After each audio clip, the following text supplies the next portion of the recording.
Hi hello అందరికీ welcome back to my channel. ఈరోజు మనం ఈ వీడియోలో 7 శనివారాల పూజ నేను ఎలా చేసుకుంటున్నానో మీ అందరికీ చూపించబోతున్నాను.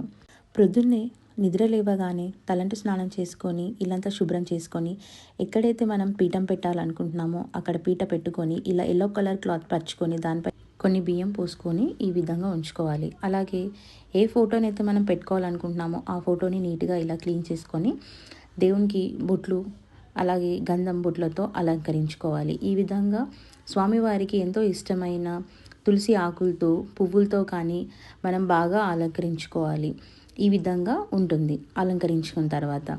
ఏ పూజలో అయినా మనకి వినాయకుడు ముందుగా మనం వినాయకుడిని పూజించుకోవాలి.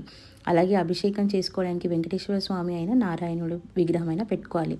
మనం కలశం పెట్టుకోవాలి. కలశంలో ఈ విధంగా తమలపాకులను పెట్టుకొని కొబ్బరికాయకి ఎల్లో కలర్ క్లాత్ పెట్టుకొని గోవిందనామాలు పెట్టుకోవాలి.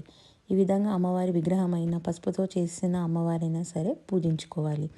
ఇక్కడ వీడియోలో చూపిస్తున్నట్టు ఒక దీపంలో 7 వత్తులు వేసి ఒక దీపం కూడా పెట్టుకోవాలి.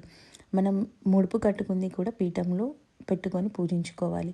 దేవుడికి ఎంతో ఇష్టమైన ప్రసాదాలు ఇప్పుడు చూద్దాం.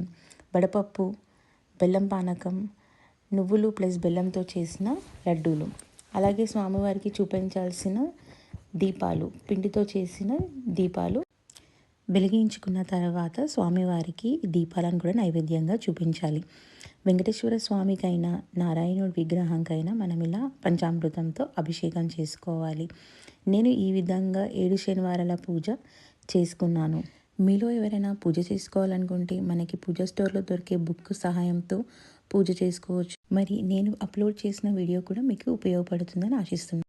Please support my channel, like, comment, share and subscribe to my channel. Thank you.